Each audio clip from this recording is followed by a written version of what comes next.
Кеш жарық, не қылатсыздар? Мен отырмын, мына тәттіні жеп, оның артынан ішімді айдайтын шай ішіп отыр.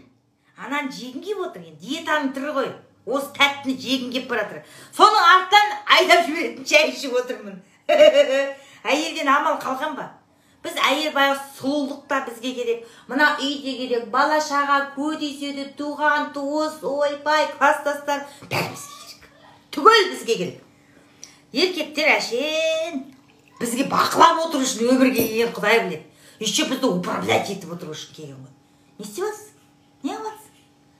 Жатқызсайдың бала шаған. Ойбай, жатқызсаң сен де жүрсің ғой деп айтқым келеді меніңше.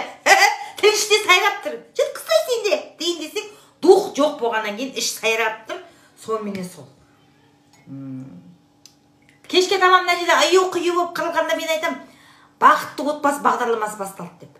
Біздің бақытты отбасы бағдарламасы ғой, бір-бірімізден ча-ча-ча-ча деп. Соңғы кезде бақытты отбасы туралы бір конкурс мынадан қаптады я. Ойбай, мектебің бар, оқу орның бар, жұмысың бар, рухани жаңғыратында, жаңғырмайтында осындай бағдарламалар жасақшы болып кетті. Видео түсіріп жібер, бақытты екенін көрсет дейді ғой сонда. Әй, ол видеоға бақытты болып түскенізден оның ар жағында іріп-шіріп қырылып атамыз негізінде. Видео түсетіне кеші деп жалынамыз ғой. Сендердің осы видеоларың бітпейді екен, фифа-фафа не деген видео ол бітпейтін деп айғайлап. Әй, енді әкесі екенің рас қой, басқа біреуді әкелемем, кеш айналайын деп жалынамыз. Ол видеоға деп түскеме іш алай тілей өртеніп жатыр. Одан бала шаға жылайды қашады.